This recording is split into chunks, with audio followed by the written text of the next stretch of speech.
So with your parents then, do you feel, it's a good one, do you feel that they were good listeners? My dad, yes. Okay. I think my dad has been a better listener than my mom. You could tell him anything pretty much and he would give you that attention, like, I'm engaged in what you're saying. When I tried and talked to her about things such as like me growing up kind of scared of my stepfather, Okay. she wouldn't really listen to me. I felt with Sonia, she was very open about how she felt being in a situation as a teenager with a new parent, a stepdad coming into the family. She had some strong feelings about the developing relationship with this new guy that she wanted to explore and express with her mum, but her mum wasn't having any of it. And because of that, she felt scared to talk to her mum. Teenagers do need, and children generally do need to know that when a new person comes into their life, they can talk to their existing parent quite openly, without fear, without retribution, to be able to express their feelings. They might have questions, they might have things that they want to talk about. They need at least one of those parents to be consistent and safe, and a nice safe space to sit in and talk to.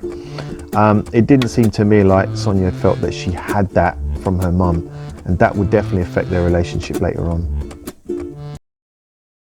Are my parents good listeners? So sorry, that again. Um, Oh yeah, okay. It's a tough one. I think with my parents, I think they have selective hearing. And by selective hearing, I mean like they choose themselves what they want to listen to, and they filter out what they don't want to listen to. So most of the time they don't listen, but it's like when you're talking about important stuff to them, then they tune in. Like, you know, radio, it's like when you turn it up, like, tune in, you're like, okay. And then you turn it off for the next 5 hours. What do you think they could do to be better listeners? To be better listeners. I mean, obviously listening involves listening, so Yeah. What do you... I think it's a tough question because it's hard to become a better listener. I don't think it.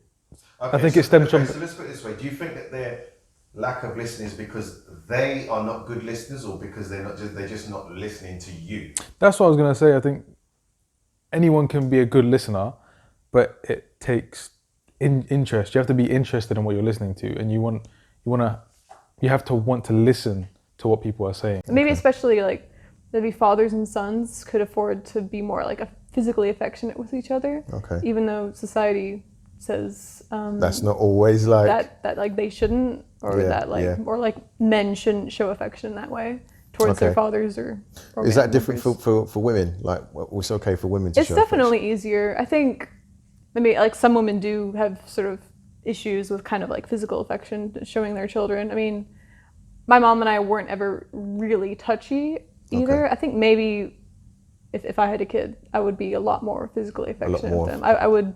I would touch them a lot more, not in a weird way, obviously. I wasn't thinking that.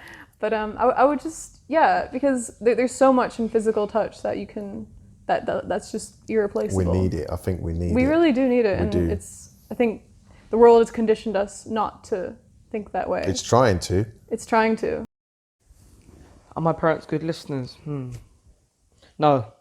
Do you truly agree with that? No, I genuinely, Deep down. I genuinely don't agree with that. Deep down. I don't believe you. The deepest, darkest depth. Hearing Jordan and Brandon saying that they think their parents are not great listeners, it was a little bit difficult to take.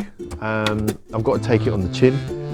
I often think that I am a good listener, but it just reminds me that when I'm in parent mode trying to get things done, maybe I'm not always the best listener. My perception of my performance is clearly not their perception. We don't agree.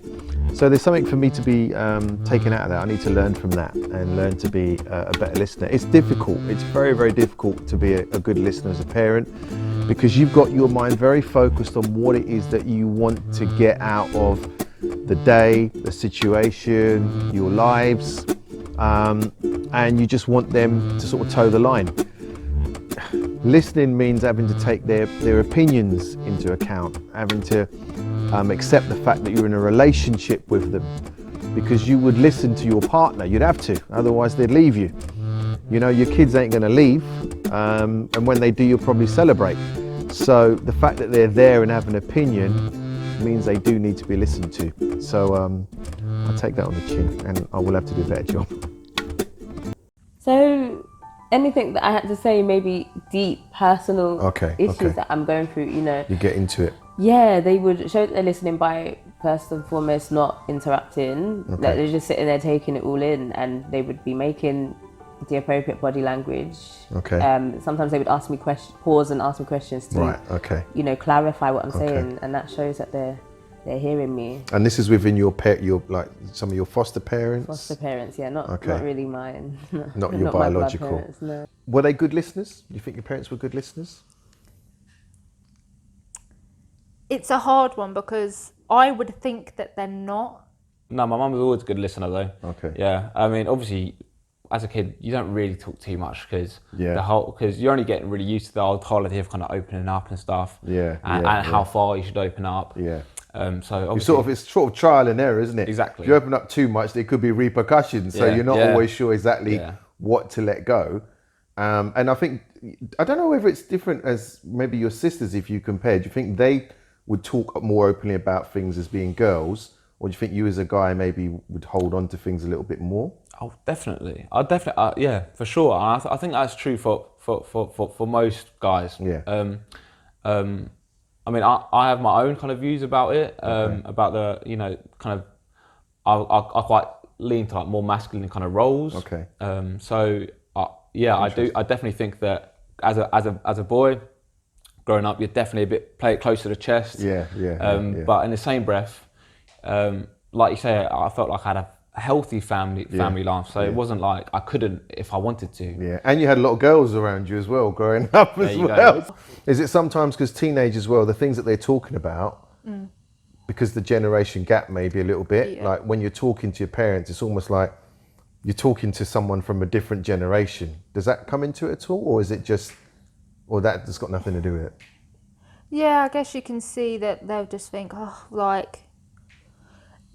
which they have sort of said before, they'd be like, oh, the problems you have now, like when we were that age, you know, we had these problems, and it was like a lot of comparison. Different era. So they say, oh, the problems you have now, when we were this age, and we had to move out at this age, we had to get on, and it's like, okay. Yeah, they had different problems, so they don't necessarily understand yours. Yeah. Or sometimes she just completely misunderstood everything I said, or misinterpreted it, and I was like, well, I didn't mean it like that, and you completely misinterpreted it. And then it turned, like if I told her something, it turned into me being on trial for it. And I was like, you know what? I'm just going to talk to you about smaller things, because I'm not going to go on trial. What do you think she could have done differently? You think how do you think she could have been? Is it similar to last time where she could have just sat down? Yeah, maybe just. I mean, instead of trying to or sort of pretending to be all calm and then getting upset more and more, prosecution. Like maybe she should have just done it all the way through. Okay. I don't know. That might have been good. If I had any, issues or problems, I know I can always turn to my mum. Anything at all? Anything. Or my dad in certain situations, do you know what I mean? Okay. Do you know what I mean? So, yeah, 100%. I could always talk to them. Always. And they will always listen and give me good advice, you know what I mean? That's brilliant. And do you find that you, obviously your relationship with your own child, obviously because you're not with their mum, so it's a bit different. But do you find that you're thinking that you'd like to keep that relationship that you've had with your parents, you'd like to keep that going with your own child? Yeah, definitely, but do it a bit more better. In Chris's case, he showed that he felt he could talk to his parents about anything, any issues, any problems. He felt his parents were there to listen to him. This is exactly demonstrating what a parent should be giving a teenager in those moments when they really feel they need to be listened to. And it also showed in the resulting relationship between him and his parents, and that he felt till this day that he's got good advice, which is way better than my own kids who said that I'm not a good listener. I've still got more to learn. Well, there was the time I said, hey, I was thinking about getting some bagpipes and learning them. And she said, you're not bringing bagpipes into this house. Bloody and I was loud. like, fine. I guess I'll just learn the drums then.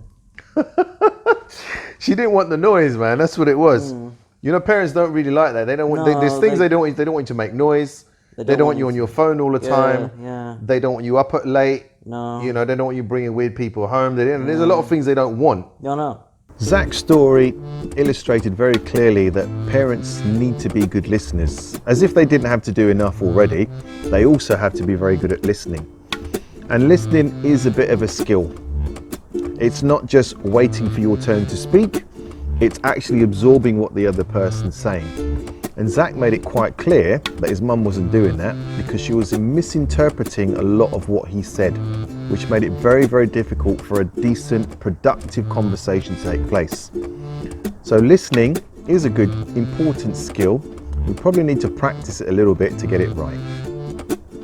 So do you think it's an easy job to be a parent? Do you think it could be quite challenging? I mean, I wasn't a very easy kid or an easy teenager at all. Okay. So I guess it was very challenging. Yeah. Why not? I think they weren't active listeners. Okay. So I think my dad listened more than my mum in terms of how I felt than my mum did, and tried to implement changes by helping out here and doing things he could. I feel like mum definitely listened to a certain extent, but changes were really difficult to see. Not from you. He will listen to the wives, like, which is your mother now. Okay. Yeah. Whatever report your mother brings, right, that's what he deals with. Right. So he's like a judge, and that's the lawyer who's giving him the data, and then you're being sentenced based on that. Actually, like, what we expected to say to him, it was just then, like, just an apology, like, not really to testify what you have done and what you, like, what he will expect from you is just to apologize because your mother already told him what you have done. And this is quite a strict upbringing. It's like she would get quite upset about the fact that I was, saying, it sounded like she was a bad mum or saying that she was doing things wrong, and felt like more of an attack, and it wasn't. It was just, this is just how I'm feeling because of your actions.